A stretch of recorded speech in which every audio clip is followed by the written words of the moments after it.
So, Yep. where we left off. Where we left off. So Thespis has just left the chat, and you are all now standing at the stage, Phew. kind of towards the southern part of town, southeastern part of town. You all can see all the buildings that Thespis pointed out: the library, town hall, the guard station, all that stuff you see. Um, and you are now late morning, able to go wherever you would like in town, in theory. In theory? I mean, Excuse me? if you walk into someone's house, I'm sure that won't Oh go yeah. well. That's I think probably it'll be not a fine. good I mean, you idea. I think it'll be could. fine. You We just could. walk in. I'm Just so hi, sorry we're I was here now. lost. I just got here. I'm so sorry, I was lost. I can't see. Thought this was the bathroom. I'm so sorry. Listen, if we ever need to steal anything, just send Ivor in. We're set. I'm so sorry. I just, you see, I Not like we could send the rogue who's, actually the thief, but it's fine. God. Yeah, don't set the 7-foot tall furry. 'Cause that'd be weird. I hate that Nexilis has now a furry and a scaly. Hey! I don't know if Birin the Dragonborn would be the scaly or I her don't know. human husband would be considered the scaly. Both. Why not both? Both. So anyway, Sure. so what do you guys decide to do? Well, we probably should meet some more of the townsfolk. Might be a good plan. We should also Or find we could. where we're going to be sleeping for the night. Yeah, I believe they were getting it ready for us back at the end. Ah. I think at the end. We can see if it's ready. Kind of get to know where we're staying. That's true. That's. I'd be worried fine if with me. Meredith is still there. Oh. Yeah.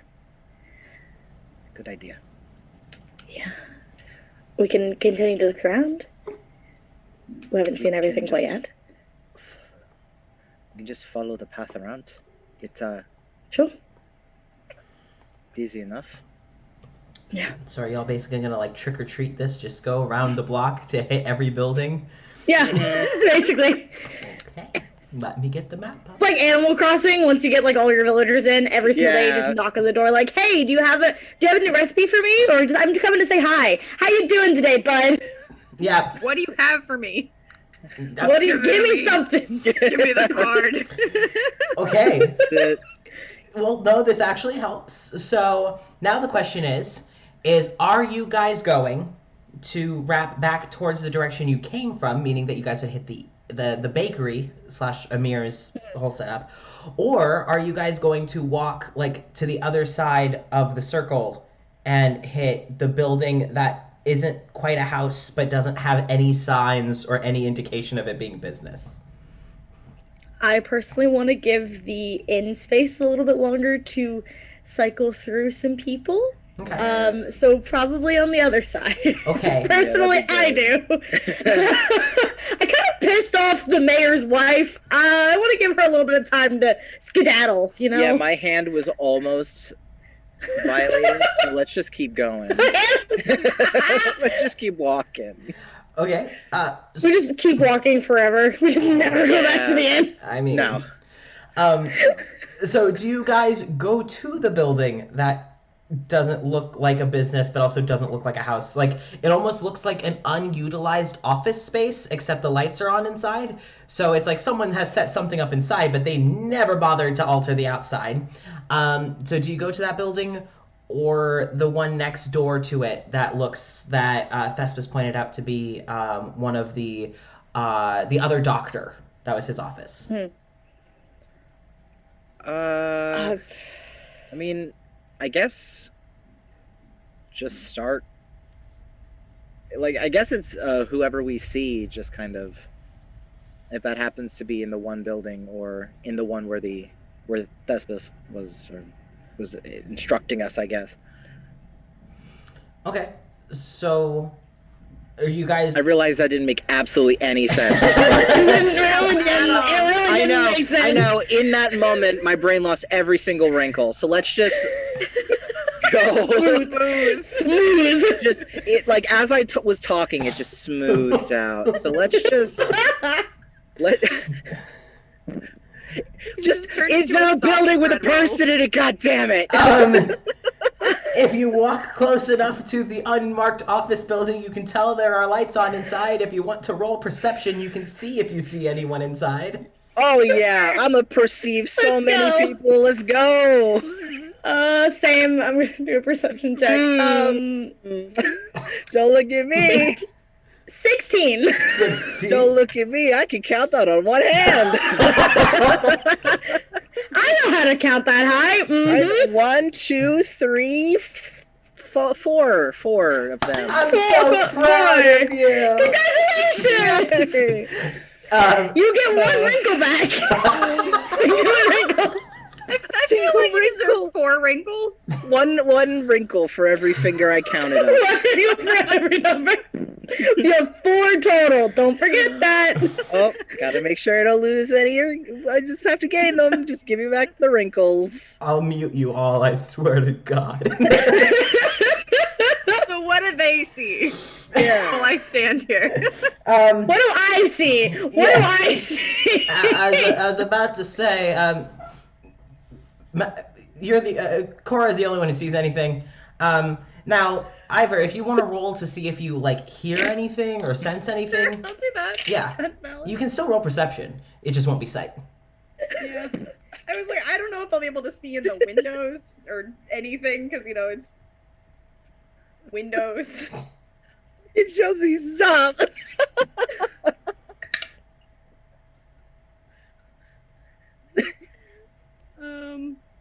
16. Okay, all right.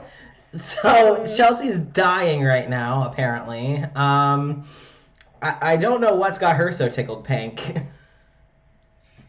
It was just the one wrinkle. That whole conversation. Don't look at me. I'm listening. I promise. Just don't look at me. Okay. So what Ivor hears is, you again, you notice that there's no animal sounds. Like, normally when you would be outside, out where you're from, there would be like birds in the trees, there'd be some distant rustling. You hear wind rustling. You hear people murmuring. But you don't hear birds, you don't hear any other wildlife, you don't hear any frogs, like nothing besides wind and the sounds of the town. Unsettling. Yeah. So that's what you notice, the lack of traditional outdoorsy sounds. But with Cora, you look inside, and you do see there is movement of 2 people inside. You can't really get a good look at them. You mostly see like silhouettes kind of like against the moving of the closed blinds. You can hear murmuring. You hear a familiar voice inside. It seems that this may have been where Thespis went to. Okay. But it almost sounds like Thespis, it was talking and then like went out the back door, or like left that room because you can't hear them anymore. But you still see like movement of people inside. Also, just in regards to the chat, reminder for the players and listeners that it is about, at this point, probably like 11 in the morning. So you're kind of treading upon noon, if you were to guess. Time is also kind of an illusion in this town. So. Yeah. It's still daytime. It's still early sunlight. Well, sunlight. There is no sunlight. Yeah, it's early bright. Yep. Early bright outside. Early bright. So, you do see people inside. There seems to be indication that this may have been where Thespis went into. So, you can either knock or you can walk to the next building. What do you decide to do, friends? So I believe this is where Thespis went. I think they just left. But there's definitely people in here if we'd like to get to know them. I don't know who, so. Sure. That's fine by me. Okay. She'll knock on the door then. In all the times I've run this campaign, these NPCs have never been met so soon. No! Oh no! Who are we meeting? You open the door, and inside, what you see is almost like, well, what you see in here. It's almost like, well, I don't know if any of you would even recognize, but to you, the players, it's like a laboratory. There's beeps of machinery. Okay. There's some vials with like different colored fluids in it. There's a little like robotic creature that's about the size of one hand that kind of looks scorpion-ish, but it acts very much like a puppy. It is just skidding around the floor, and you see a person with a white coat, a lab coat basically, except it's tattered, it's stained.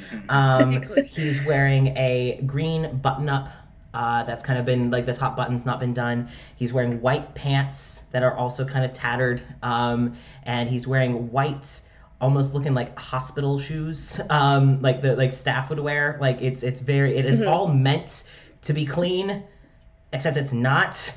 And this person has like deep emerald green hair that kind of curls in the front and is pushed back, and you see some goggles over their eyes. And their eyes are this like inhuman, not even inhuman, unmortal green. Like it is just vibrant, like the color of Jason's green screen. Green eyes, and you see the goggles are almost like a visor over over his eyes. And he's kind of, you hear him muttering to himself, and when the door opens, he just immediately dramatically turns and looks at you. What are, and as he stutters, it sounds like a broken disc. It's almost as if like a piece of robotics has gotten scratched, and it's like a catching. It's like, what are you all doing here? Who are, you're the new people. Yes. Oh, that'd be true, yes. Okay. Hi. Hi. Welcome to my house, I guess. We did knock. Yeah, well... And then we let ourselves in. Yeah, well, Yeah. manners, man, you know what, no. And he, like, kind of looks... We can go! No. If we're closing. No, Thespis said you're fine, so, I'll let you stay. And he kind of, I like... will say, while I don't know the other two characters currently, the beeping and the sort of more modern, like what we as players expect, sounds that normally D&D characters don't recognize, Cora does, because the world she comes from is very much like a modern, it's kind of like how Onward had the thing of like, there's still magic, there's still like traditional shit, but it's very modern. Okay. So the beeping and the machines and stuff like that isn't actually that crazy to her. Okay. Would either of Ivor or Magna like recognize any of this like modern technology? Absolutely not. Oh God, no. It's witchcraft. Not. No way. Yeah. You see the guy like kind of look and go, like he makes this like clicking sound, but it sounds very much like the clicker that you would use to like train a dog, that like you click a machine, it's like they're very automated, and he makes that noise with his mouth, and the little robotic creature kind of like skitters like across the floor, like a little tail like wagging, the scorpion tail wagging like a dog, and it like climbs up the dude's leg, the pant leg, up into his coat pocket, and kind of just curls into his coat pocket, and you hear this little purr, purr, purr, like the chirping sounds and like these little coos coming from his pocket. Once he has this creature safely in his pocket, though, he kind of stiffens his back and puts his hands in his pocket. My name is Hitchwire. Pleasure to meet you, I guess. And like he kind of looks over and it's just, I am not dealing with you all alone. Mikhail. And you hear rumbling in the kitchen and then a crash. And a sorry, don't come in here anytime soon. And then out comes this half-elf, gangly, like shaggy hair, dark hair covering. He's got this like leather cap on his head. He's got this massive trench coat that is like 3 times too big for them. They are wearing like religious accoutrement from like 20 different deities. Like, did you guys ever see The Mummy? And there's the one dude towards the end Yes. who has like that chain of religious symbols, and he like prays to every god. That's this dude. That's this person. And Mikhail just kind of like awkwardly shuffles out. Just don't worry about that. Hi, and looks at you guys. And just the manic energy that these two bounce back and forth.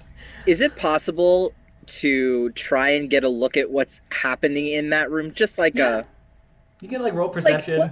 What a was that? little peek. What am I rolling for this? Perception or investigation. I'll let you roll either. Ooh. Uh-oh. Investigation. I've got. Hi. Oh no! Stupid. You've not rolled well this entire time. 9. Did I, by any chance, hear anything that could indicate what the fuck just happened? Do you want to roll? Yes, please. Yeah, roll. No. No! 11? Okay. I will say that with the sound, it sounded like glass, like maybe cups, dishes. Magna, all you see are like little pieces of glass. Have kind of like shattered and spread. Oh, no. And like you can kind of see them in the doorway, and it looks like a handle of a mug, but like you can't really see anything else. That's fine. I'll take it.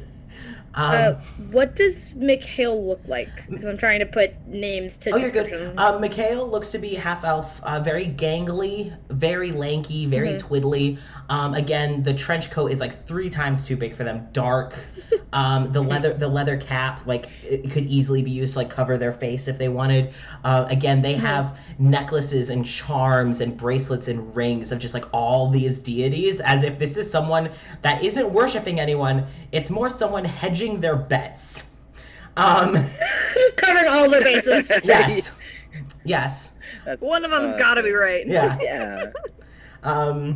So that is who these 2 figures are now standing in front of you. Does anyone want to roll anything? Ask anything? They've kind of let you in.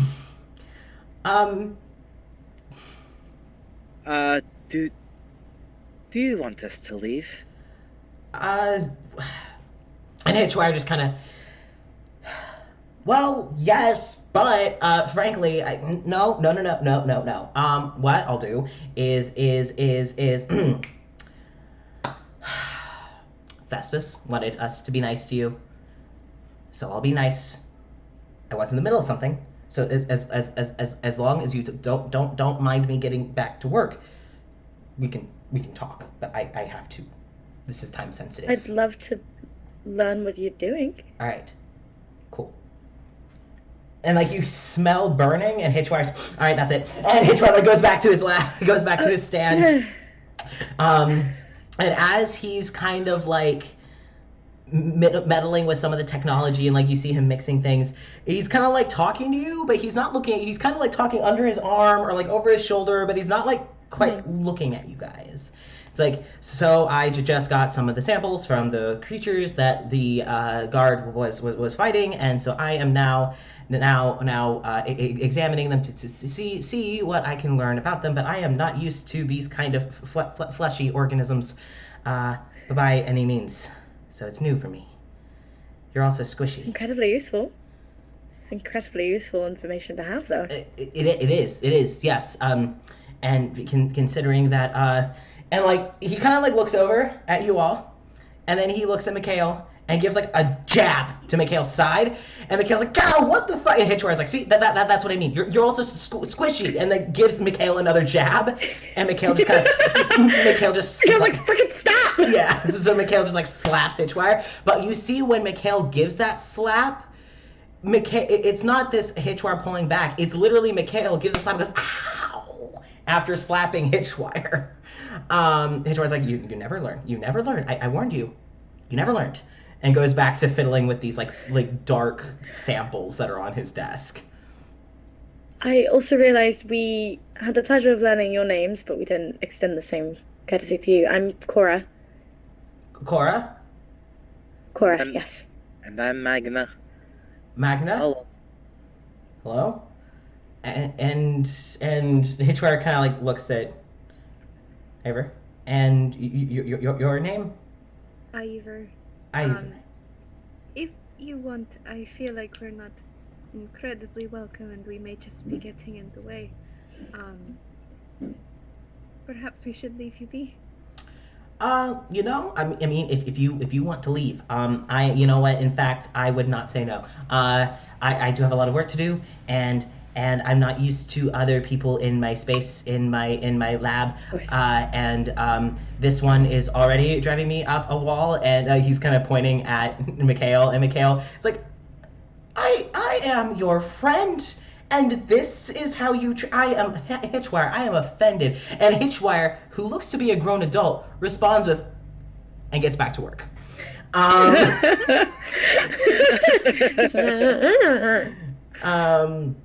Then yeah. we can get out of your hair. I'm entirely sorry. We can talk to you later if you want. Like we'll be around. So We're here too now, so... And Hitchwire's like, anywhere else we can go. Yep, sure is a blessing to be stuck with all of you. And Hitchwire, and Mikhail's just like, you might want to go. Yeah, you should probably go. Just leaves. Okay, we're just going to go leave. And after the door shuts behind you, which you know Mikhail was like walking up to the door as you all were leaving, it was like, bye now, bye, okay, bye. Shut it, and then you hear Get the fuck out! Yeah, and then you hear a click of the door locking behind you. So amazing. That is Hitchwire and Mikhail. I love them so much. They're great. Good. They're so good. The Mad Artificer and the Poly Cleric, I guess. I love them. Lord. So good. So, all right. Next up is, I believe the next building is the psychiatric office that was pointed to. Paspis mentioned that this would be where a Dr. Anderson is. Dr. Anderson. Sorry. So, You're fine. but again, you see again, like this place looks a lot more welcome for guests. Yeah. Like the windows are actually there are curtains instead of blinds, and the curtains are actually open. You can see a gentleman sitting inside. If you look in the window, and he's just kind of reading, kind of just lounging in a chair. Just reading. You can hear like faint music coming from inside, like a record player is playing. And that's Tourist just knocks. yeah. You knock, and you see the person inside kind of just, and like looks out the window and sees you all and goes, come in. Then she'll go. Yeah. So this time you have been invited in. This gentleman closes the book and is like, welcome. I was wondering when you all would make your way. I heard rumor that we had some new people in town. Word travels fast. Oh, they're talking about this already. Yes. Yeah, well, when new people arrive, it's pretty exciting. There is a habit enforced that no one will... We try not to bombard new guests or new townspeople. We used to kind of all just rush to meet the new people, and it kind of led to some people cooping up in their homes for a while. So we have decided that now we will just let you all come to us. So I am very pleased that you all came to me.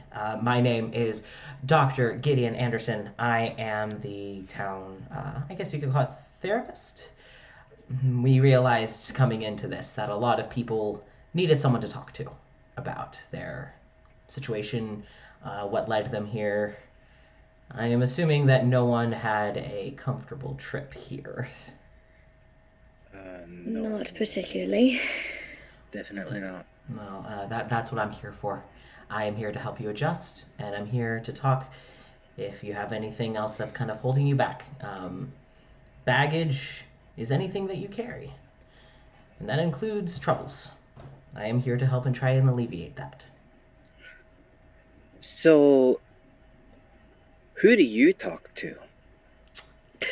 That's a very good question. You know, I have friends. Um, I when it comes to myself, I talk to sometimes I talk with Meredith. She's a patient of mine though, so it's very very different. It's very different. Um, I've had conversations with Wallace, but he is also one of my patients. You have to understand that when you're almost everyone's therapist, there isn't really anyone to reciprocate. But I'm fine with that. I've dealt with my own demons, and that's why I decided to help other people with theirs. Hmm. Okay. I never knew if therapists talk to people. If there is a long line of therapists like going back through to like from therapist to another therapist, and then that therapist was like going to another one, and because we all have to talk to somebody. So It is often suggested for a therapist to have a therapist, but when there's only one in town, uh, uh, not much I can do. But you seem to be someone who cares a lot about others, and that's going to get you far here. So it's good to have you all here. okay. Well, Um, that's that's nice to know. Um, well, look, I don't think we intended to come to a place like this uh so soon. Um, Do you mean Nexilis or my therapist office? uh, Because both would be a valid answer. let's go with that. Yeah. Well, I'm not here to tell you all to come schedule appointments. I am just letting you know that I'm here, what services I provide, and that I would be more than happy to have you all come here. But if you don't feel you need it, the last thing that I'd be able to do is help. So, as long as you're taking care of yourself, that's all I ask. And Amir, any kind of gestures towards the window where you can see the bakery, handles all of our physical ailments. So if you develop a cold or get an injury, please go to Amir. I'm here if you just need someone to talk to. Mm-hmm. Hopefully we don't get hurt, and we don't get hurt near any of the food. So That would not be a good day. No. But unfortunately, people do get hurt here. Though, if you're not a member of the guard, then you'll probably be all right. Most of Amir's patients come from the night guard, so. I'm not sure if Okay. any of you were fighters before you got here. far from it. Far Hmm. from it. I handled my matters in different ways. Ah. Well, then I would encourage you all to probably avoid becoming entangled with the night guard then. They are professionals in what they do. Can give that to them. But it does require being able to wield a weapon and taking a hit. So, I mean, I'm certainly not out there. I cannot do either very well. At least not anymore. I mean, high school, I was getting into fist fights with everyone, but you grow up. So, I will not ask you to stay any longer than you need to, but my door is always open. unless, of course, I have a patient. I do always encourage that if you need to schedule an appointment, to please do so ahead of time. Once I have a session going, I can't hear anyone knocking at the door. I cast a spell to make it quiet for my patients, so I wouldn't be able to hear you if you came in. Oh. So, Right. It's a pleasure to meet you. If you need me, I can't speak for the rest of them. My name is Cora. all right. Well, if I need anything from you, I'll be sure to let you know. Thank you very much, all of you. Well, thank you for, course. I guess, what you do for the city. Of course. It's my pleasure. And he kind of like leans back in his seat and he reopens his book. And he kind of gestures for you all to make your leave, but Yeah. he's kind of showing that he's exited the conversation. He's back in his book. Can I try and see what the book is? Just curious. Sure. Investigation. Where the hell did my die? Oh, there it is. There it is. Yeah, it was not where it was 5 seconds ago, which was odd. Okay. Investigation. Unnatural 20. Oh shit! Okay. Nice. There we go. It seems to be a well-worn book. I mean, this book has gotten a lot of love. It's gotten a lot of attention, and it also seems to be almost like hand-bound, as if someone made this book by hand. It doesn't seem to have any like cover or anything, but on the back at the bottom you see a little like handwritten thing at the bottom of the back of the book that says for my one love, in like a kind of a swirly handwriting, for my one love. So it seems that this book had been a gift, but you're not able to see like what's in it, what it's about. It just seems to be a very sentimental gift from a loved one. Okay. And it has lost my interest. There we go. All right. So does everyone leave? Ivor, do you keep an ear out for anything? Are you wanting to? He's always listening. Okay. Do you Always. want to roll perception? Do you want to like? Yeah. Okay. All right. Roll perception.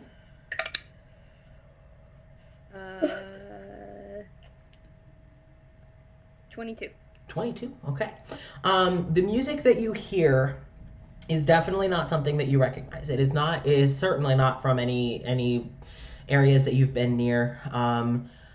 But it sounds calming. You know, it kind of just puts. You can definitely see why this would be played at a place that people are supposed to like come and feel calm. You are a divination wizard, yes? Yes. Okay.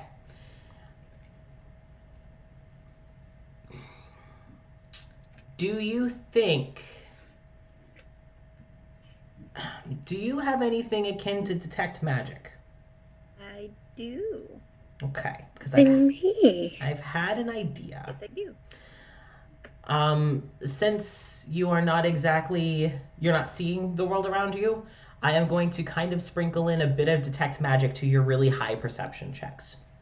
Ooh, okay. So, Nice. you feel something in the back. Not the room you're in, but something kind of pulling you, not like you have to go, but like there's something kind of calling to you in the next room over. That you can feel something, almost like it's piqued your interest, even though you have no idea what's over there. But it is in the opposite direction of the front door. So, Considering this is probably the first time she's felt that since being here, and she's not entirely sure that she's not hallucinating, she's just gonna go in that direction, probably without saying anything. okay. So you both see her just. Cora is walking towards the front door. Gideon's gone back to his book, and Gideon and Cora both look up at the same time to see Ivor just walking further into this dude's house, into this dude's like whole setup. And Gideon just very quickly, oh, excuse me. He like kind of bookmarks the book and puts it off to the side. Excuse me. And he stands up and he, comes. Can I help you at all? I mean, do you need an appointment? This is my therapist. This is my meeting room back here. If you do you need a session? What do you have in here? My books, my stereotypical therapist chair, my files, my everything is in there. That is where I host my therapy sessions. There's something magical in here, like very magical. What is it? Well, I do have things in there to keep people calm, to help people open up. I have put charms in there to make sure that people feel comfortable sharing with me what they need to get off their chest. How else am I supposed to help? So that's probably what you're feeling. Does that seem like something Wait. that I'd be feeling? Also, Can I can insight check that? We're Yeah. all thinking the same thing. Go for it. Go After for it. the hand tingles of make a wisdom wisdom save. I don't trust people, especially that's 3. that's not it. After that whole thing. Nice, 22. Oh, 3 and a 22? I got another Yeah. 22. Okay, so Cora is like, oh, that makes sense. I mean, therapists. Yeah, need- she doesn't. It's fine. they- It's not her business. Yeah, it's like I'm not gonna pry that. That sounds like there's some HIPAA guidelines there that I can't ask too much. So I'm just Yeah, gonna. because she knows what HIPAA is. That's a real thing. Obs. Respecting privacy? What? A rogue? What? Ivor, on the other hand. Fuck no. your privacy. That he's not lying. He's not. You can tell that he has a lot of conviction and confidence in what he's saying, but you can also tell that that is a very crafted response. You've been around people who have had to been very peculiar with their word choice. You know how these games go. It's all a game of language, of what's not a lie, but what sounds the most pleasant to hear. What did he say exactly again?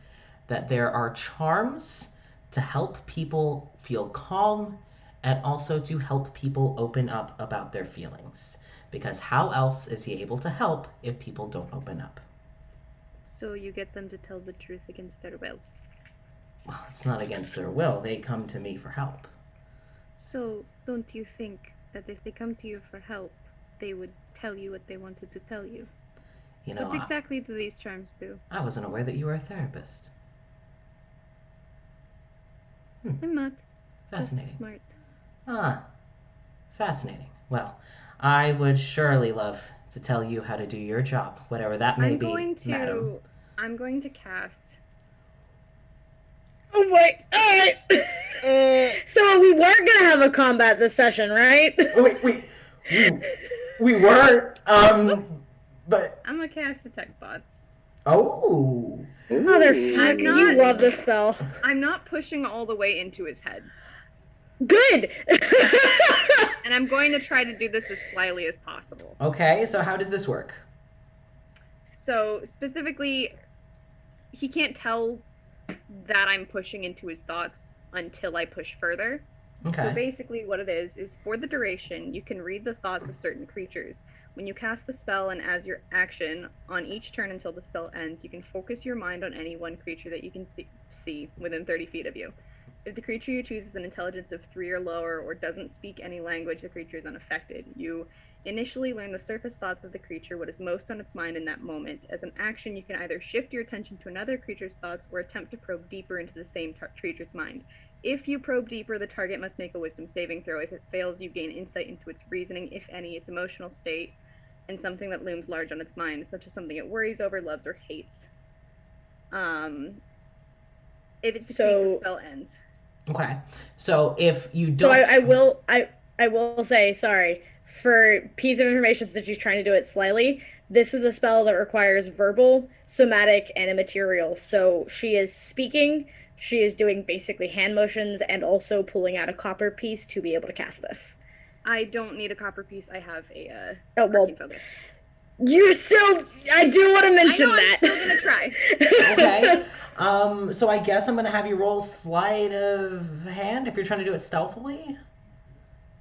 Or Sleight of hand works. yeah. Actually, no. I'm gonna use one of my portents from today, and I'm gonna make that a natural 20. Oh. Okay. Nice. All So I right. only have a +1 Yeah. sleight of hand. Good use so of that. I'm gonna do it that way. Okay. So this means that you're getting into his thoughts and he doesn't know. Yeah. But you're not getting. You're kind of just his surface thoughts. It's his Yeah. first He service doesn't thoughts, have whatever to he's roll thinking a about save right now. unless I probe deeper. Okay. So what he's thinking right now. You all see this gentleman.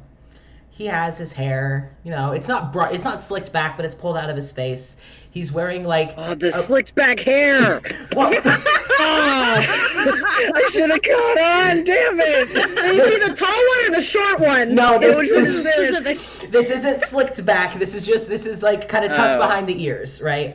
Okay. He's wearing like That's very different. a plaid sweater vest and a white button up and like khaki pants, and he looks For like all a intents and nerd. purposes, he seems so sweet. He does. He looks like white bread. Like he looks like what you would picture from a Mr. Rogers episode, right? But This is Mr. Rogers. Yes. He looks like Mr. Rogers. Ivor, do you know what you hear? I hate it when little shits like this think that they can come in here and tell me how to do my fucking job. I have been the one running this office since I got here. I have been working this job since longer than she's probably ever been alive, and this little bitch thinks that she can come in here. But his face is just so sweet. He's got a good poker face. He's Oh, got a good poker face. He has an excellent poker Therapist, face. of course he does. Yes. Wow! And he's just, that is his thoughts. As he's kind of looking at Ivor and just, if you could please excuse me, I would like to get myself set up for my next appointment. If you would be so Clients kind. know what you use to get them to talk? They trust me. And that's all So I you need. wouldn't mind if everyone did find out? And you see him, Ivor doesn't see this, but I'm going to say that the other two do. You're watching this back and forth, and you're like, what The the most words Ivor has said fuck? this right? entire time. And Literally the most emotion and words from Ivor this entire time. yeah. Oh, definitely, yeah. And as you look back to Gideon, the second that she says that, the whole "you wouldn't mind if other people found out," you see his eyes, which have since, they are like a smoky blue, around the iris. For the faintest moment, you see the thinnest little red ring circle around both of his irises. But it's so brief. And he She's just, also still in his head. yeah. So it is just this furthering of like, where in the absolute hell does this girl think that she's coming from? Coming in here and telling me how, it is just this very proud, and like you're getting glimpses of like the wife's face, the mayor's wife. But it's like he's thinking of her, it's almost like thinking of her is bringing him calmness. And he's able to, Interesting. if you could all please go. I do have an appointment to set up for. I do just want to say one thing. You'd think, being the only therapist, you wouldn't have to use such tricks to keep your clientele. You hear in his head, if she wants to keep her teeth, she's going to leave. And he just, well, it seems that perhaps my practices would not be best suited for you. So, Probably not. if But I you will be sure to let everyone know what you're using. go for it. Have a nice day. You as well. and he stares daggers until you all leave. She's still listening until the spell cuts off. And it is just this slew of his thoughts are, he is like imagining beating your ass. He is like in his head swearing and screaming, but he is just so composed. So composed. Except he like kind of gives this stern smile to the two of you, like, you know, take your friend and go. And you can see the muscles in his face straining, that he is trying not to snarl. Like, he is like, would you all please give me my space back? Of course. Thank you. Okay. Just, Cora is very refined, same kind of thing, a very good poker face. Just very gently touches Ivor's shoulders and just, we're leaving now. And just pulls her back and leaves. Yep. So you all leave. Once they're outside, just that.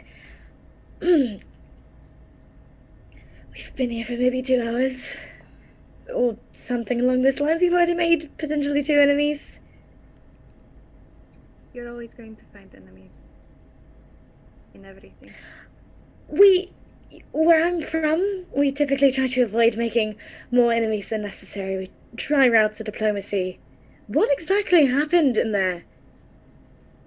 He's using some sort of magic to dig into people's heads. Of course he is. Not shocked. What we've seen so far, there's been bits of magic with every single person we've met. Also, it seems like the mayor's wife has more of a hold on people than just general fear.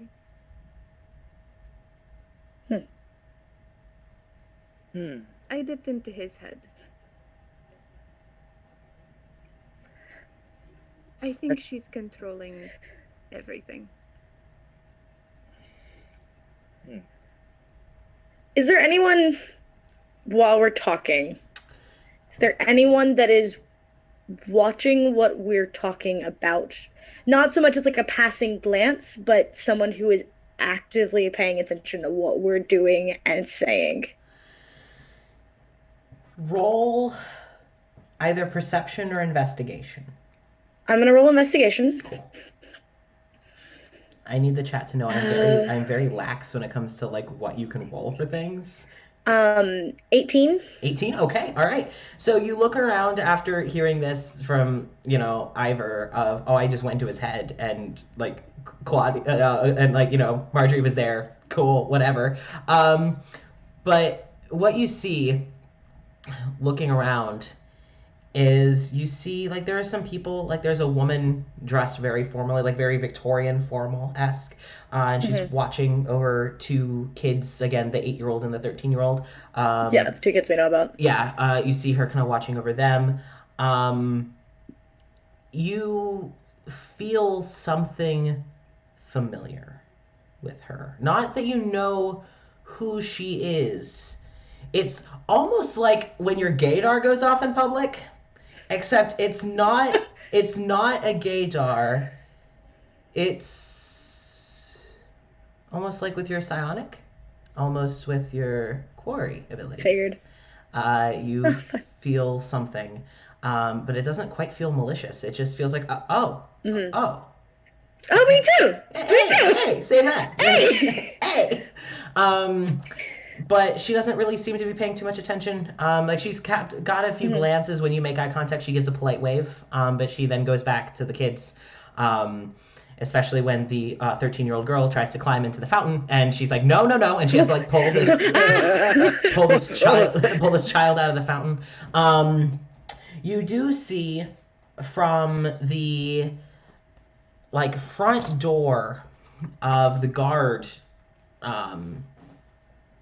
the guard HQ, which is right next to the clock tower, next to the library.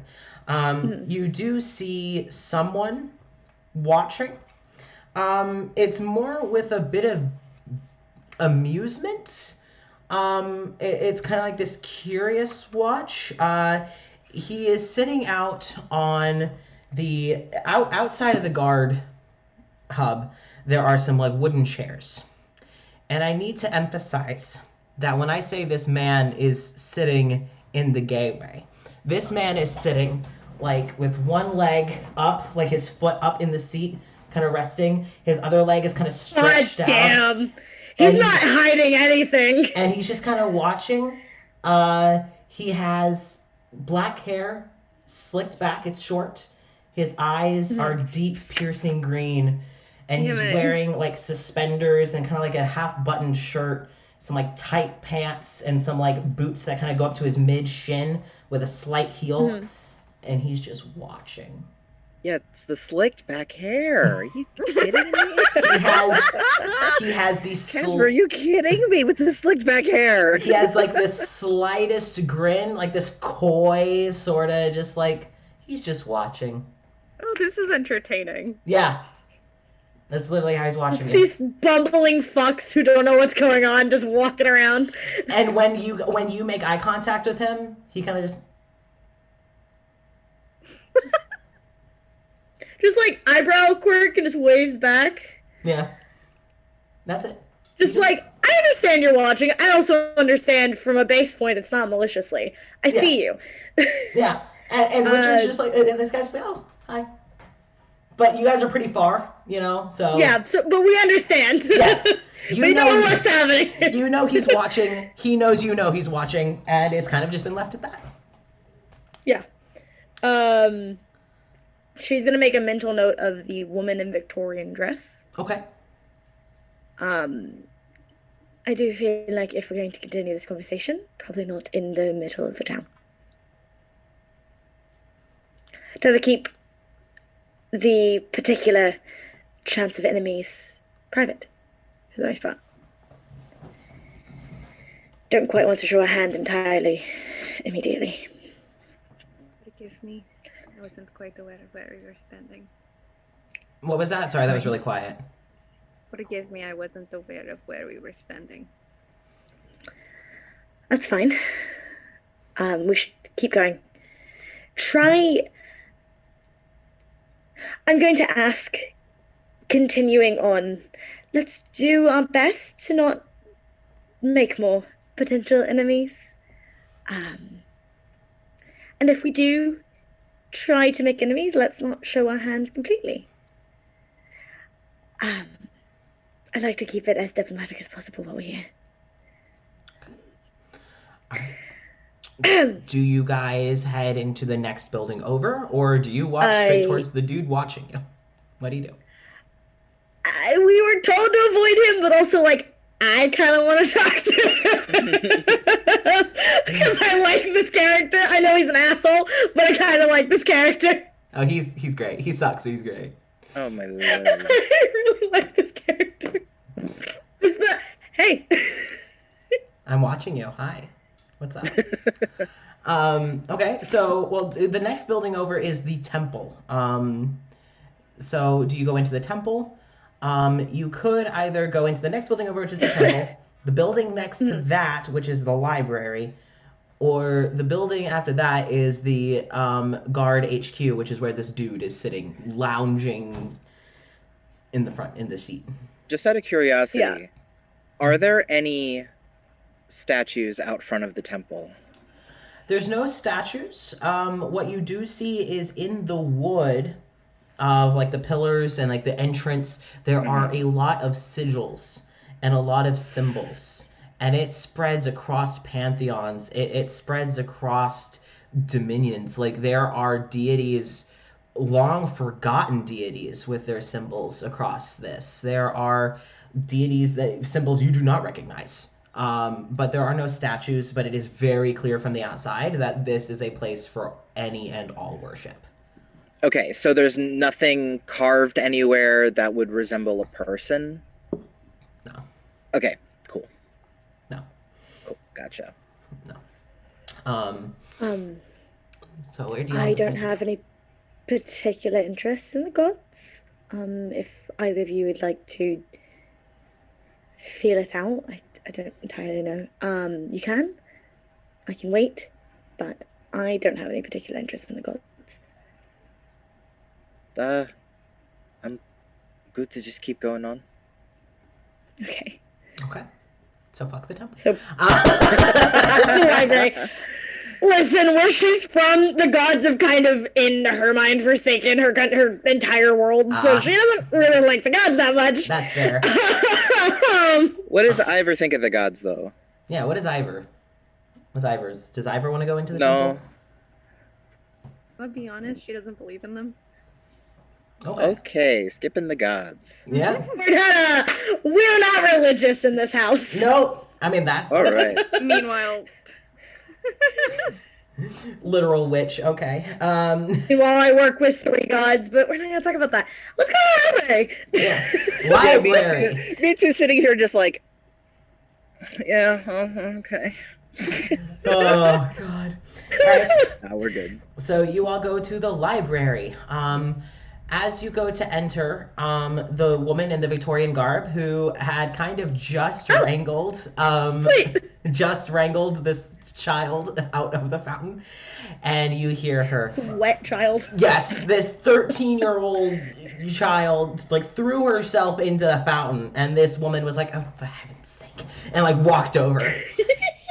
I want to say that she just radiates lesbian Mary Poppins vibes. I love her. I love her so much. You had me in Victorian. That was it. That's all you needed from me, Casper. Dalavash is a trans lesbian Mary Poppins. That's all she is. That's what she is. So, she... my wife? Not Ivor's wife. My wife. That's so good. So, you kind of go through the library, and she has the young child, the girl, by the ear, as she's kind of pulling her out of the water. That girl done fucked up. That girl just done fucked up. You just hear this, if your father saw how you looked right now, okay, you are going to get dried off. And you see her, like, take a walking stick that she had, and that has, like, a sort of swooping, sort of like reptilian snake head almost, and she taps it on the ground, and you see this gust of wind just envelop the child, and you see like the child kind of go a few inches off the air, but she's just cackling and giggling and then drops, and she's just dry, bone dry. And it's just like, I want to do that again. And this woman's like, no, and grabs the child by the back of the shirt and kind of comes back to the library as the girl's just, like kind of pouting. It's just, I am terribly sorry. Do you guys need any help finding any books? And she holds the door open for you. We were mostly coming around for introductions. I wouldn't be upset if you did what you just did to her to me. Oh, she takes a look over you. Oh, of course.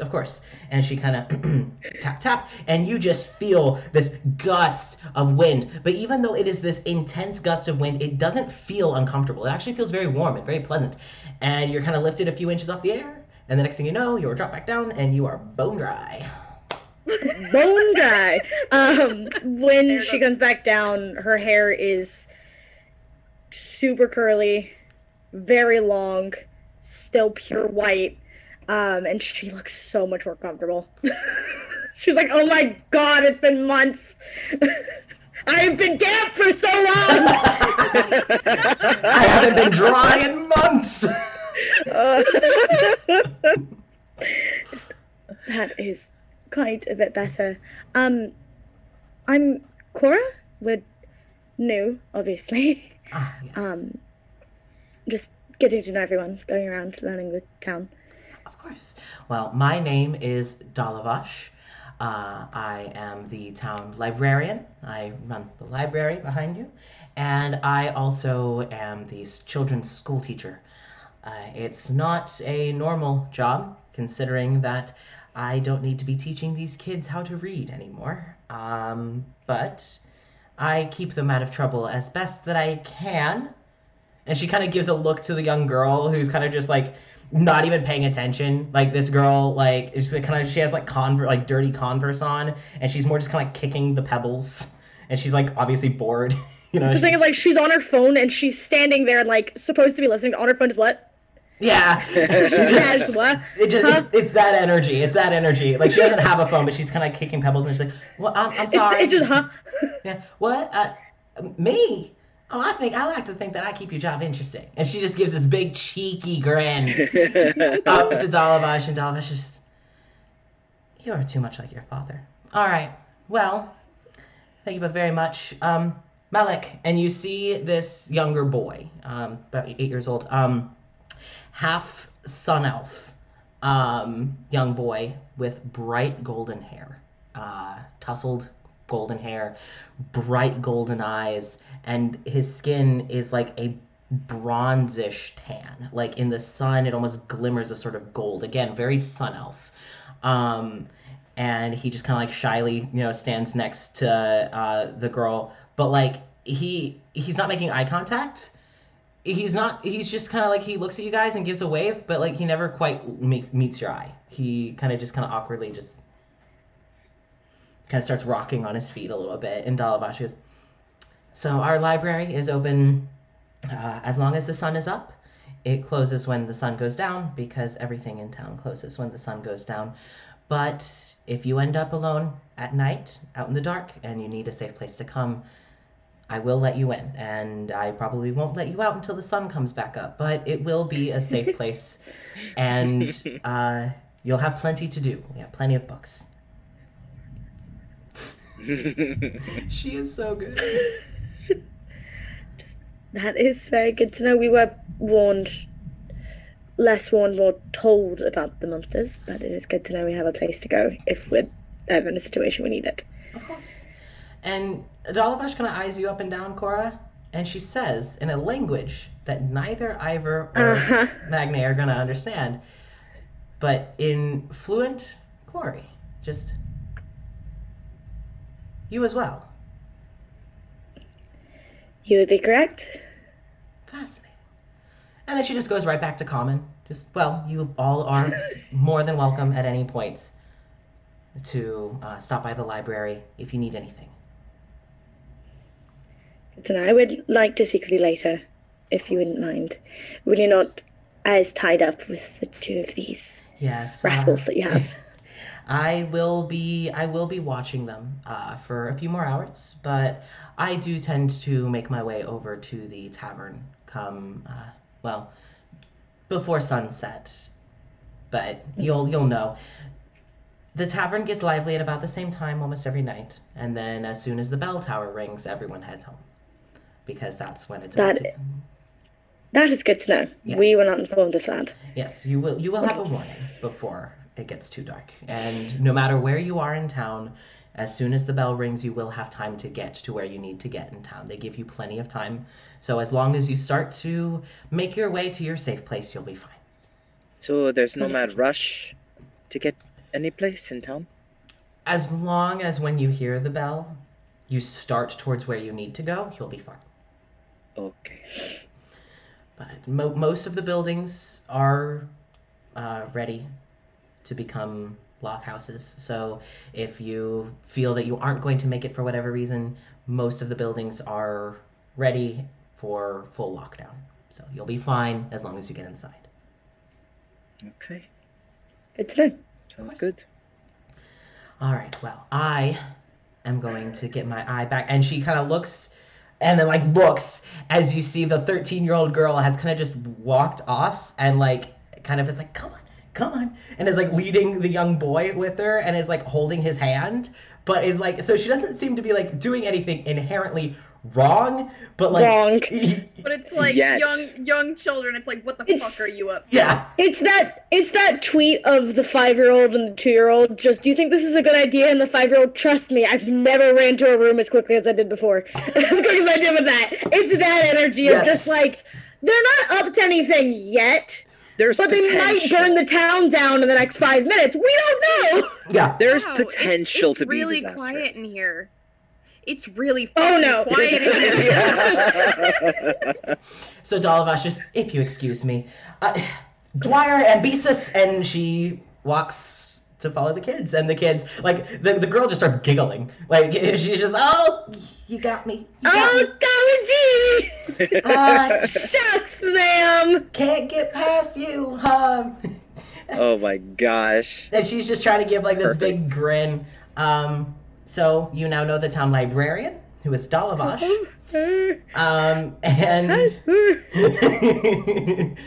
Casper, I love her! Dalavash is amazing. She's so good. So, yeah, now you can either go into the library if you so wish. There doesn't seem to be anyone in there. Or you could head over to the guard HQ where this dude is still Fucking asshole. watching. Still watching. So just like, small smirk on his face, I bet, like, Yeah. look at these assholes. Yep. He's just watching.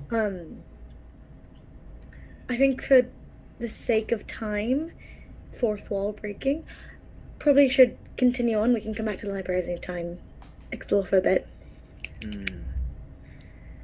Well, we know it'll be open, so we can just come back Sure. at some point. Exactly, yeah. It's not like we're on we need to, like, probably get through this in, like, a good amount of time so we don't run too late, but this is fourth wall. Yeah.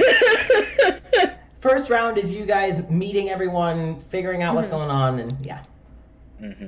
For some reason, I feel like we're on a timer. I don't know. Yeah, it's really strange. God. So we move on to the tower, to the guard HQ. Where the dude is sitting outside watching you? Unfortunately. Yeah. Has it been a good? What was that, Chelsea? You cut out. Has it been a good show for you so far? And this guy, he's kind of just sitting. You notice that during the time that you were talking with Dalavash, he's like lit a cigarette, and he kind of flashes a smile, and you see just how sharp his canines are. Like, his canines are, like, Fun. sharp. He's kind of, well, if I had to say, I'd say that you all have been, you've all been You motherfucker. quite entertaining. I'm glad we could make your day more interesting. Oh, well, I'm constantly looking for a source of entertainment in these parts. Tell me, what's this show's name? And he kind of like gestures kind of up and down. My name is Cora. Cool. I have a question in return. Why is it we were told to avoid you? From what I understand, the person we spoke with called you an asshole. I'd like to know why. Oh, honey, I have been called so much worse. I have no doubt. Well, it's because it's true. And he kind of flicks the ash off his cigarette. I don't make it a habit to sugarcoat anything. And also, I think people are at their most entertaining when pissed off. So consequently. But I'm sure if you stay out of my way, I'll be more than happy to minimalize just how much of my assholery you have to deal with. You, tall, dark, and handsome. And he kind of leans over towards you, Jason. What, Jason? Jason. Hi, new meat. Hi, Jason the Rock from Dream Daddy. From Dream Daddy fame. I'm on to you. What's your name? I'm Magna. Hello. Well, that's just music to my ears now, ain't it? Are you a musician? No, but I'm very uncomfortable with this situation. Well, you know what? I like the honesty. And, I know, but I'm very uncomfortable. Richard's just fine, okay, alright. Alright, shit, I'm This motherfucker. I guess. Right here. Your loss, buddy. Just looks over and points to Ivor. And you, friend in the back. I'm not gonna forget about you. What's your name, dear?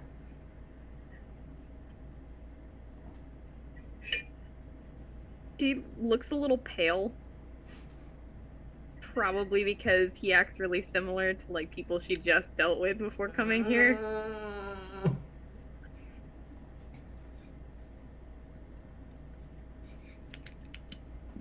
Uninterested. Oh, alright, I see how it is. Reputation precedes you, it seems. Oh, it seems as such. Well, anyway, my name is Richard. I am more than happy to, either. Well, no, I'm not gonna make that offer. I never make offers that I plan to not cash. So, well, if you would like to go inside, I'm sure there's more palatable company. But I am always open for conversation. I am curious about you all, so as long as you don't bore me, I think we'll be fine. And as he smiles, you just see the glisten of just these inhumanly sharp, like, fangs. And he just takes another long drag of his cigarette and just kind of leans back in his seat. Just kind of... If you're so uninterested, I'll leave you all, though. Okay, well, thank you. We will see you around town. Blows smoke right towards you Walks away. guys. Yep. And, Cora, after that, just walks away. Reminds her of so many people she's been sailing with. She's like, if I give him more time, he's gonna keep being a little shit. Oh, it's yeah. funny as shit to her. It is so funny. This motherfucker is like, he tries to act so tough, and Cora's like, I see through that shit. Don't play that game with me. I know. Magna's just gonna, like, cough at the smoke as he walks away. He's like, just walking, just like... and just keep walking. Like, don't even worry. He's like, okay, cool, bye. It's fine. I'm just gonna cough following up. It's cool. Yeah, I don't want to be rude. Like, I understand you're doing your thing, but Jesus Christ. Oh my God. Fucking Christ, asshole. Yeah, right. all right, so do you guys go into the guard HQ? You do hear voices inside, and Richard did just insinuate that there were people inside. Maybe he stepped out for a smoke and then just decided to watch you guys, or what? But you do hear people inside. Do you go into the town guard, or do you keep heading towards the bell tower? I don't know. Do we want to get involved with the guard? You can introduce yourselves. You don't have to join. Yeah. Because what we're doing is mostly just meeting people right now. We're not making any, like, actual, like, decisions on the effect we have on the town yet. Fair. Besides pissing off people. Oh, yeah, of We're course. good at that. There's that. But, you know. Minus pissing off two people that we probably shouldn't have pissed off, but, like, it's fine. Listen, you got one, I got one, now Jason gets one. Jason has to get one. Okay, it's gonna be the guard. Let's go inside. I'm gonna piss someone off. Let's go. No, God, not the guy. I'm kidding. I'm not gonna do it. I swear, I'm not gonna do it. Come on. Sorry, no, that face is because, like, the guard is... I would say that he is... The head guards are, like, the hardest people to piss off, but also simultaneously, somehow, the easiest people to piss off. Easiest. Because they'll get pissed easy, but they'll also get over it fairly easy. So, like... Because they deal with so much shit. Yeah. They dealt with so much shit in their time they've been existing. They were working customer service for 10+ years before they got here. They can handle much of anything. Yeah, I think we're safe to go This is inside. the- then. Like, This I is feel like the- they're the kind of people that when they get mad, it's like, I'm just gonna go hit something and I'm good. Yeah. Meanwhile, we have to worry about the people that are like, okay, I'm gonna ruin your life. I'll remember this. I'm gonna let this sit for a little bit. This is the twins, correct? Yes. The Dwyer. The Dwyer. Dwyer. I have it written down. I couldn't think of how to pronounce it from how I spelled it. It's fine. The Dwyer twins. Yes. Cool. So, do you guys go inside? I I guess would so. like to actually meet them because they Yeah, came in would together. love- So She is still Yes. really pale. Yeah. Yeah. So, you all remember that the Dwyer twins were the only people that came in with 3 people at once. The twins, and you weren't told who else. But does anyone remember the 2 names that Dalavash just shouted? Oh. My brain's still smooth as hell. Dwyer and Ambesis are the two names that she shouted. So I heard you say that. I did not understand what you said at Oh. all. I'm gonna be honest with Oh, you. no, you're good. Dwyer. I heard the sounds of it, but I was like, we'll figure out what that is later. It didn't matter to me. So the names That moment. the names that Dalabash called out were Dwyer and Ambesis to the kids. You don't know which is which. But that question gets answered pretty quickly as you open the door.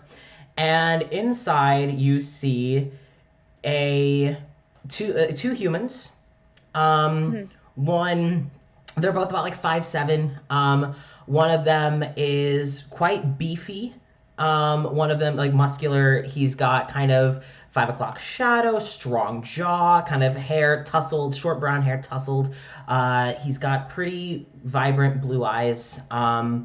You know, I will say this in a way because this is a bunch of queer people playing. You ever heard a guy talk and go, "Oh, he's trans"? You hear that? Yep. You hear that from this dude, and Me looking in the mirror at myself. yeah. This dude is sitting like crisscross applesauce on a desk. He's got like his boots have like apparently it looks like he kind of wiped his boots down before he like put them up on the counter. Wearing like tattered, oh my god, the chat. I have the mistake of the chat going right now and they're just talking about the beef. That's me. That's me talking about the beef. There it is. That's you. Beef. He has the meats. Where's the beef? Oh. Wait, we found the beef. Oh god. This dude is kind of sitting crisscross applesauce. He's got like a leather jacket and like kind of a dirty t-shirt. It looks like he's ready to go out and like he's not trying to be clean and pristine. He's wearing sturdy clothes. So like if he got into a fight, he's got the leather, he's got the denim, he's got the leather boots, like he's good. He's also at any point ready to ride a motorcycle. Yes. At any point. At any Give point. him a chance, motherfucker, and he will. Yes. You also see that strapped to his on one of them it's to his belt. And he shifts. Well, one of his legs is sitting crisscross applesauce. Another is kind of dangling off the edge. And you see that on one of his thighs, he's got a gun. He's got like handguns. But All right. yeah. Okay. He's just This chilling. is beef. This is beef. And you walk in the first Has gun. two gun. One is beef has gun. That's what I have written down right now. Beef has gun X2. But you see, like the first thing you hear is just this warm laughter, and it's just this bellowing laughter, and you see immediately that it's him. And he's just filling the room. He's got this wide smile. And next to him, kind of leaning against the counter, is a woman who looks a lot like him, except she has long hair. Again, the strong jaw, the strong cheekbones. She's also wearing like a leather jacket. Like they're dressed very similarly. She also has a gun strapped to her hip and a gun strapped to her other thigh. And she kind of Jenny. She kind of nudges. Both has gun. Both has gun. They are both muscular. You can tell they are both broad-shouldered. They are both like their jeans kind of fit kind of formingly, and you can tell that they have like strong legs. Like these people are just fighters. You can tell they're gonna throw down. Jenny's having an emotion. Also, Ashley in the chat just goes, beef is his name now. We just got raided. Oh, We just got hey! raided with a party of 12. Thank you. Hello. Nice. Hello, friends. Welcome to the D&D stream. Hello, Chaos Hello, Crypt. hello. Welcome back. I'm currently having a moment. Yeah, Jenny's She's having a little queer right now. We Just just a got little. described a beef woman with gun, so Jenny's having a moment. Yep. And you can see that, she's kind of, whatever the dude just said kind of warranted a snark and kind of like a smack from her, like on the arm, and he's just laughing. You see, seated at this like little round table inside, there is a woman with Her skin is dark like the midnight sky. Her eyes, though, are pale as the moon from rim to rim. She is sitting with a corset that looks like raven feathers, just kind of spreading out to the side. She is wearing a black top with like the cuffs. The collar has like silver clips on it, and she has these two little buttons that are little skulls that kind of like have a chain in them. She has silver jewelry of raven skulls and other just bands. Oh. Her black dreads are pulled back tight, and you can see that on her dreads she has little cuffs and beads in her hair. She has her legs, one leg crossed over the other to show her skirt. This long, flowy, lacy skirt that goes from like all the way down to her ankles, but shows that she is wearing fucking platform boots that make her probably about 3. Yeah, she's the town goth. She's the town goth. And she is just like, she's also giggling, her voice ringing like bells. And she seems to just be very casual with the two guards. And as soon as you enter in, the woman who is standing, so beefy twin too, she just kind of, "Oh, I am so sorry. The new friends are here. Hello." And she walks over, and her hips have a natural sway as she walks with confidence. And you're killing Jenny. You're killing Jenny. Oh my gosh. So, also, sorry, Cecil just freaked out in the chat about there being more than one goth. That's right. I forgot. There are 2 town goths. I'm sorry. There are 2. One mask, one femme. But so you see her, she walks over to you all and goes, "Hello and welcome. My name is Winter Tabitha Dwyer. I am one of the heads of the town guard. And I didn't exactly get word that y'all were looking to apply. So I'm assuming you're just making your introductory round. Is that about right?" Yeah. You'd be correct. Yeah.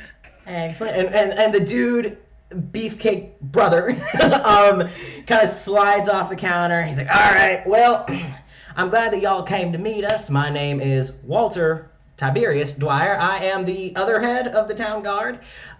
So we basically just make sure that while y'all are comfy cozy in your beds, that, well, anything on the streets gets taken care of.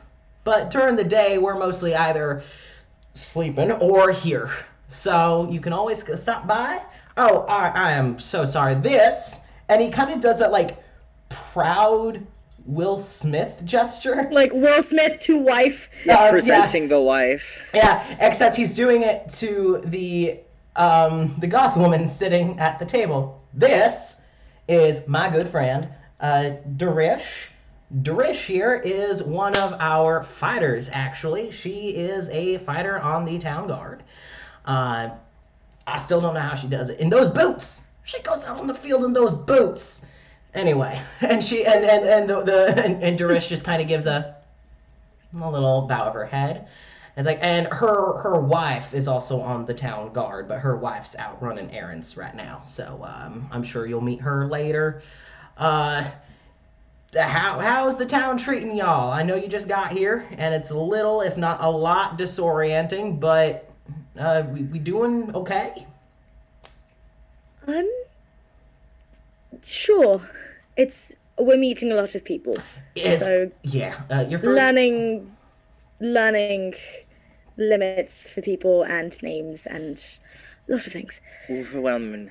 Very overwhelming. It is certainly an interesting town with interesting people. That is what I will say. Oh, we got a lot of characters. He kind of eyes the door and goes, "Oh, y'all met Richard. I am so sorry. He helps with the guards sometimes because he's a really good fighter. So sometimes he comes and helps us. And he had stopped in for a meeting and then decided to go smoke a cigarette. And I wondered what was taking him so long. I am so sorry if he ruffled any feathers. I would say he's harmless, but he's true." We were warned he was an asshole before we had an interaction with him. But it was quite alright. Okay, alright. For me, at least. Okay. So, if you at any point need to, if he gets to be a bit too much, just call for either me, Walter, or Winter. Honestly, she can kick his ass into place. Or if you see a gentleman, very tall, very pale, very long dark hair, like that level of goth, and he kind of points to Durish. Like, if you see a guy who's about that level of goth, he is like the only person who can really wrangle Richard. So if you see him, his name's Claudius. He's a good Thank you. So yeah, Claudius. So yeah, but I am glad that he was tolerable. So you all getting settled in. Has everyone been treating you all right? For the most part, yeah. For the most part. Honestly, our fault. But it's quite alright. Oh, okay. Well, I know there are some people who seem a bit rough around the edges, but I promise you, as long as you have your patience, and it does require a lot of treading carefully, which, okay, granted, he gestures to himself in Winter. We pissed off a lot of people when we first got here, because we have a thing called we can't shut our fucking mouths. And so he kind of gestures to the door. First time I ever met Richard, he threw a knife at my face. He missed, obviously, but it turned into a bar fight. It was pretty fun, actually. I haven't been in a good bar brawl in a while, but now he and I don't know. I think he might take a bullet for me. We'll see. Does that happen often? The bar brawls? Well, no. Nowadays when they happen, it's mostly just like people getting scrappy. Like we don't really even need to have anyone intervene, because for the most part, if you tell them like, hey, tone it, the second Dimitri opens his mouth, usually the fight stops. He I can understand that. He can be very loud.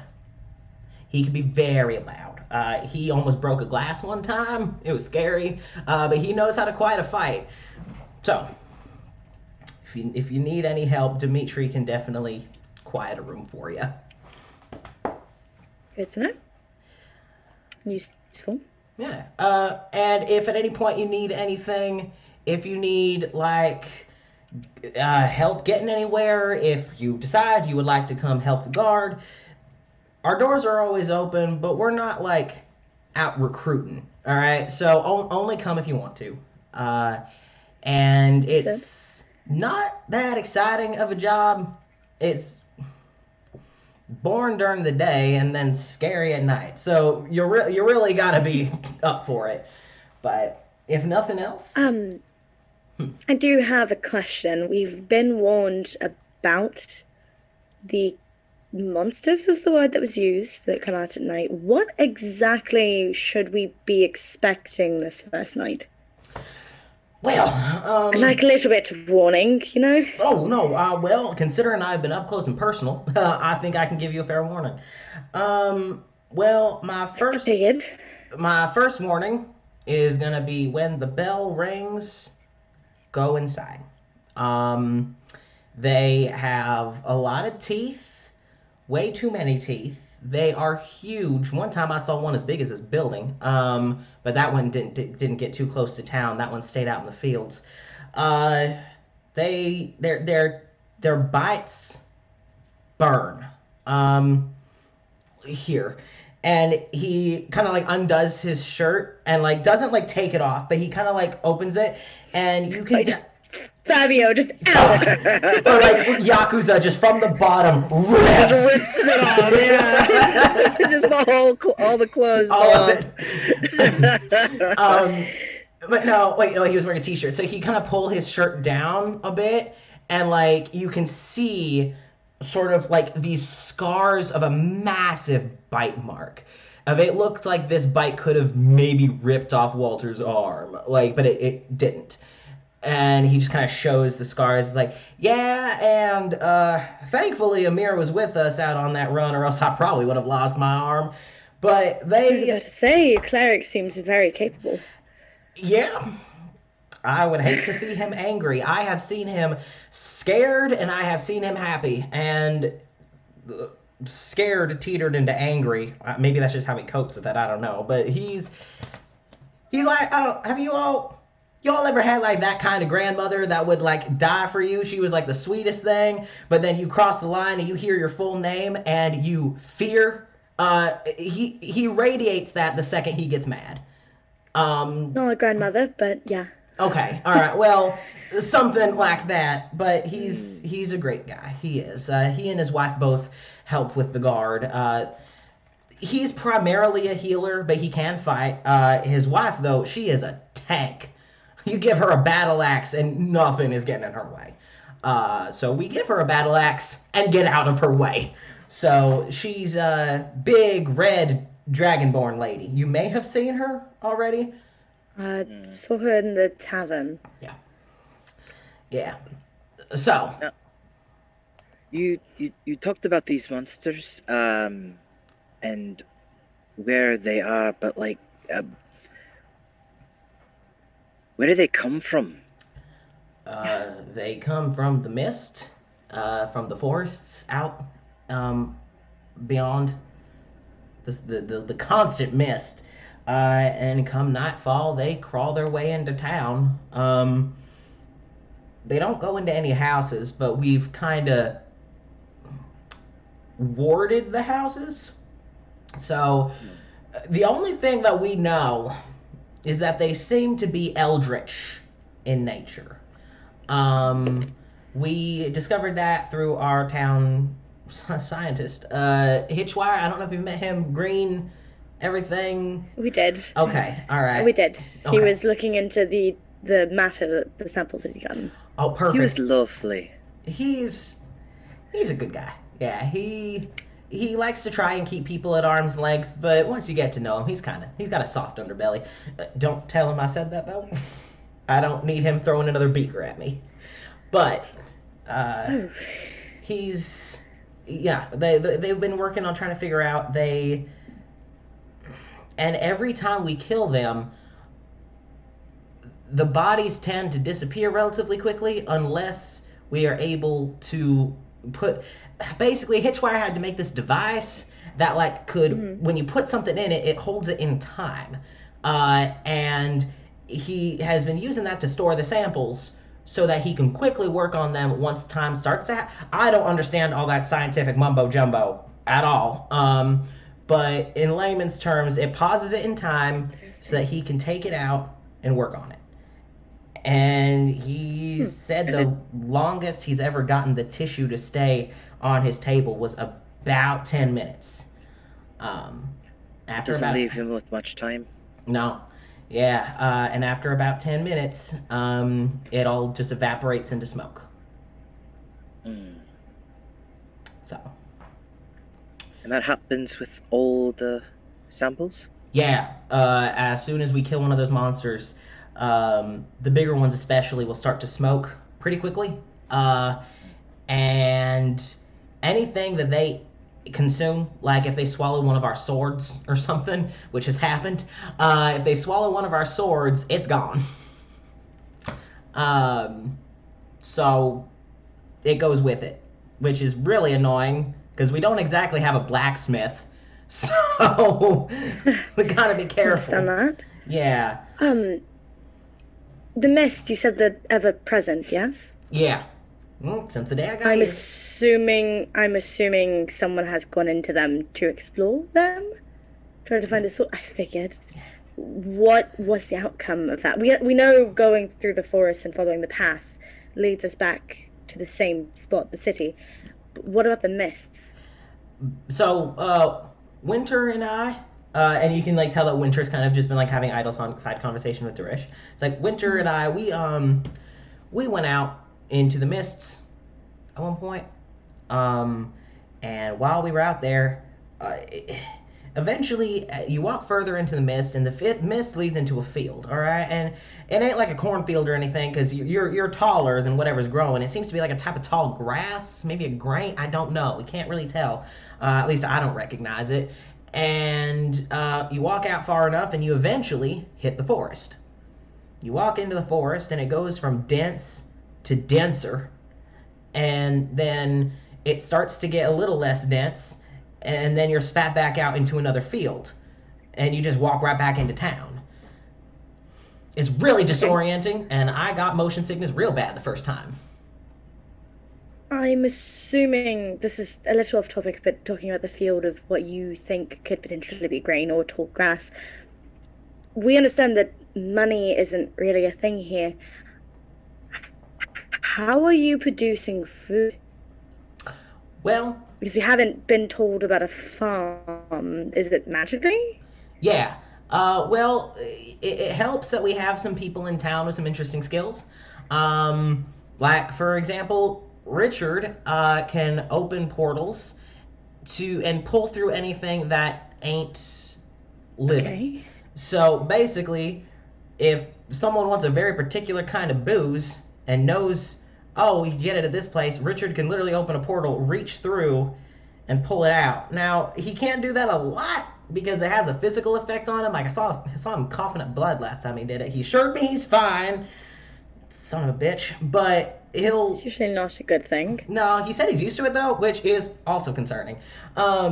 But like so we got some people who can like pull things through portals, um, and also, well, Roger and the couple in charge of Nexilis takes good care of us.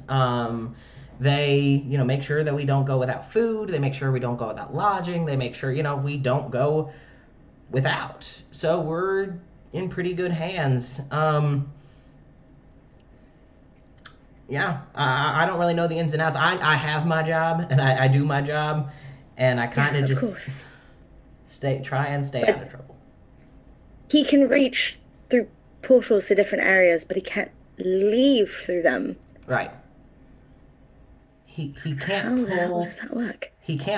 or push anything living uh, through it. Like he tried to pull through. I think at some point they were trying to test um, some livestock just to see what would happen, and Hmm. nothing came through. It was apparently he said it was like grabbing at smoke. Nothing came through.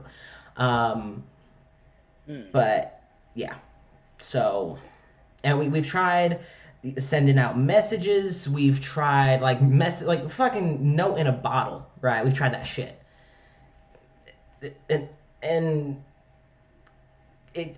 I mean, we never got anything back, so I don't know if it worked. I don't know if someone found it and thought it was a prank, but we haven't really been able to reach out. He can just pull shit through, but that's about it.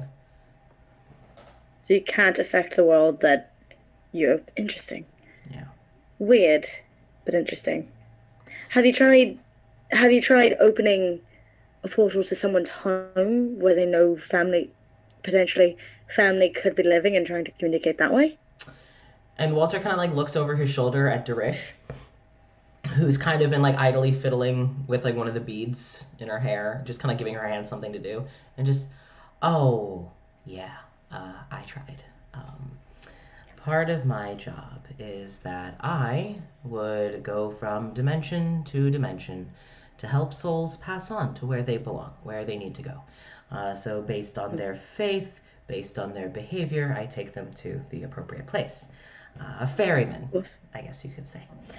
And with that came the ability of going to different dimensions.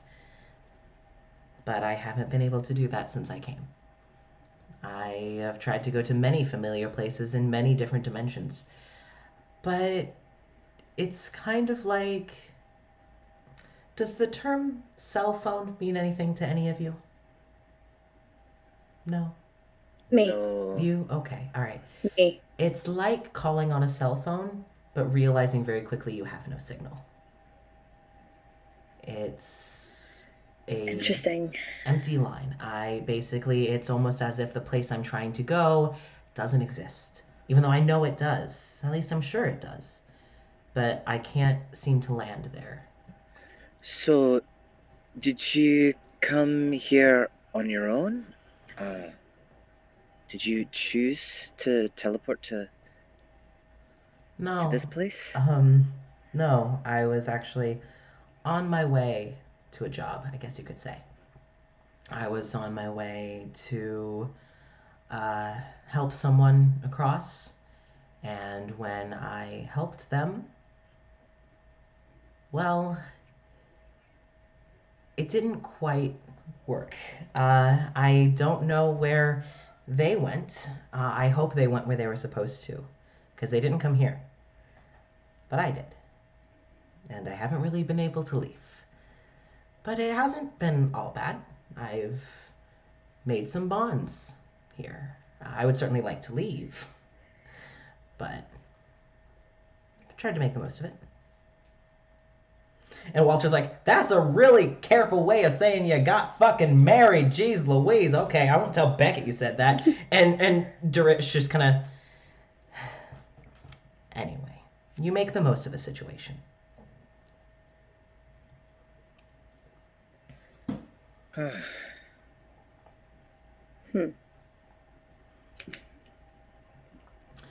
that gives me some hope, at least. Just a little. Well, I definitely say that it is good to hold on to that hope. There are people here who have already lost it, and I think we kind of need to kind of keep ourselves up so that we once we figure out how to leave, that we'll have enough energy to get everyone home. Especially because I have a feeling. No, continue what you're saying. I can wait. Sorry. I was just gonna say I have a feeling that we're all going to have to work together to figure out how to get home. What were you saying, my dear?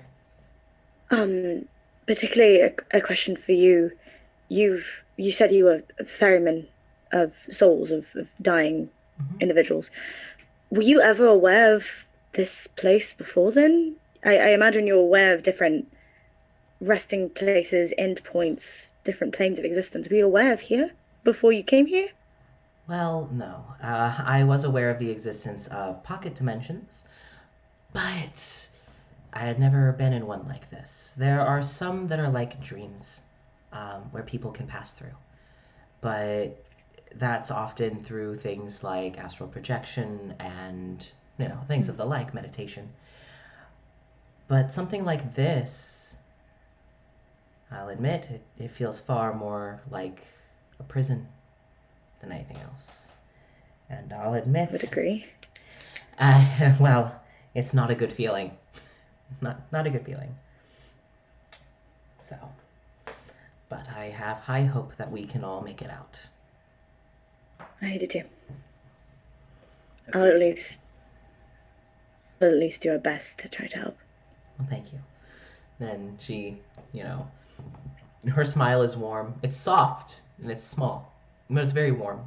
As you hear the door behind you open, and you hear the click of some heels, and you look back, and oh no! No, you hear the click of some heels. Okay, I was like, no, you hear the click of some heels, and you see Durish's face light up, and you all hear, "Hello, my wife." Yeah, you hear, "Hello, my love," and you turn around, and you see this tall, well, not in comparison to one of you, but to the other two, tall, like 5'9", 5'10", without the boots. With the boots, probably close to 5'11", 6 foot. She has, just like that little boy outside, the bronze shimmer in her skin. She has the pointed ears with gold cuffs and gold earrings, the tight curl of blonde, just golden blonde that kind of bounces light off of the lights in the room. Her armor is almost like Xena armor, like Xena the warrior princess, like it's leather and it has like the gold stitching and the gold trimming, and you can tell that this was handmade leather armor. And she has like kind of a flowy white shirt with cuffs, and the cuffs are like gold. She has this gold neck piece around her neck that's kind of like covering her throat, and she's got these tight brown pants that kind of go into these leather boots that she's wearing that go up to her knees, and also have the gold trim, also have like the gold designings on them. Full on like girl power, like fucking superhero costume. On one hip, Sailor Moon ass bitch. on one hip, you see a sword. It's a gold sword. That's handle looks almost like a peacock's head, and the blade goes down into what looks like sharpened feathers. So it's like a peacock themed sword. On the other hip is like a kind of a more simple short sword, but like you can tell that this is like fine, like dwarven, like smeltering. Like this is like a sturdy fucking blade. One of them is more for finesse, one of them is more for like brute strength. And then on the up, like on the cuff of one of the boots has a latch, and you see this very intricate knife, like a dagger on it. And Ivor, basically what you sense is you hear kind of the clinging of, it almost sounds like the bottom of her shoes are like metal. Like the bottoms of her shoes are like, they look like they sound, and anyone who takes a look at her boots can see that there was like gold plating on the bottom of those shoes. Like actual gold. Like actual gold. God. And Ivor, you can sense that this powerhouse of a woman who just walked in, some of the weapons are magically enchanted. You can tell that it's for like enhancement purposes, for performance purposes. Nothing, it doesn't scream cursed. It's not a bad juju, but like there is some magic imbued on the swords on her hips. And in response to the very soft and warm, "Hello, my love," Beckett just kind of like cracks her fingers and kind of stretches her neck, just, "Well, hello, my darling." And she kind of walks in, and she kind of walks over to the woman. Jenny's dead. You killing Jenny. Kind of caresses her wife's cheek for a bit. You see that the two of you see like her fingernails are like expertly manicured. Like this woman has kept herself in pristine condition in basic hell. And she is just, she looks over to you all and she doesn't run this bitch, but she acts like she runs this bitch. Yes. And just, "Now, are you all our new guests? I assume." And she kind of like looks to Winter and just, "Yeah, this is, please forgive me if I pronounce your names wrong, Cora Magna, right? And yep. Ivor, is that right?" That's right, yeah. All right. These are our new friends. And like you can tell the way that like Winter and Beckett look at each other, like there's some like sassy rapport, but it's kind of latent with like a mutual respect. So they definitely seem to have a good rapport. It seems like these people all seem to get along fairly well. No tension, no like awkward, things have been said. It seems to be pretty straightforward. And Beckett, the woman with the gold hair, they have been warned about, if she's walking with a purpose, don't talk to her, but if she seems fine, then fine.